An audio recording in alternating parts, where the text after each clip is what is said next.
Hello, I'm Erik Pitcher, and I'm working with the Complex Fluids and Active Matter Laboratory to bring you our research on the evaporation rates on the surface of a sessile droplet on an incline.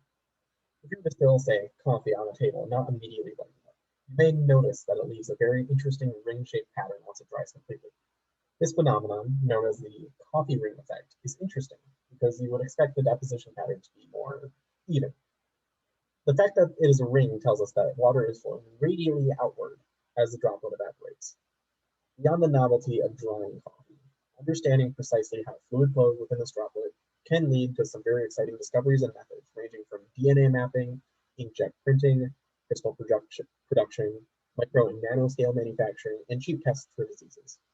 However, the problem of understanding and developing an equation that models this well is challenging. And to develop that model, we need to understand the boundary conditions of that problem. More specifically, we need to understand the evaporation profile of the droplet as it evaporates, which is the focus of the research here. Prior research done by my colleagues has focused on determining the shape of the droplet on an incline. When a droplet is on flat ground, it takes the shape of a spherical cap. However, when you change the elevation, the droplet shifts and changes due to gravity. To determine the exact shape of the elevated droplet, they use perturbation theory, where the solution is assumed to be an infinite series of higher and higher order equations. The higher order terms get ever increasingly difficult to solve, with diminishing returns in terms of accuracy, so we stopped after the 0th and 1st order terms. Our objective here is to determine the solution of the 0th and 1st order partial differential equations. The 0th order equation is completely uninclined droplet. Here, we can assume that the droplet behaves symmetrically around its vertical axis. The 1st order solution is non-axisymmetric.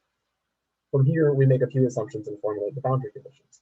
Assumption number 1 is that the diffusion of water vapor in the domains surrounding the droplet can be modeled using the Laplace equation. Assumption number 2 is that there cannot be any vapor movement into the surface of the droplet it sits on, which is self-evident as gases don't typically move through solid objects. Assumption number 3 is that there are 0 concentration of vapor infinitely far away from the droplet. Assumption 4 is that the concentration of the vapor is constant near the surface of the droplet. In other words, this means that we are assuming minimal convection as a mechanism for evaporation. Finally, we are assuming that concentration of vapor in the domain is independent of time and only dependent on droplet shape, so we can assume relatively steady state conditions on this problem.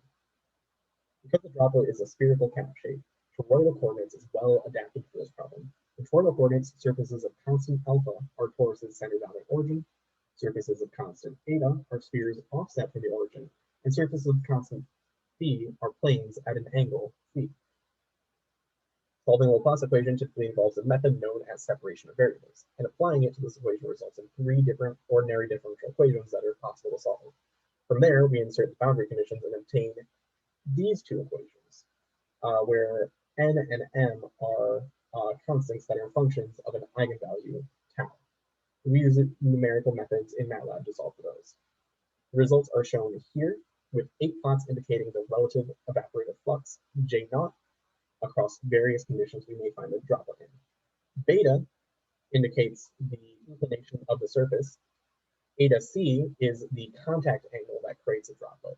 And the contact angle is essentially the angle that the droplet makes here with the surface of the thing, of the surface, which indicates the size and relative shape of the droplet.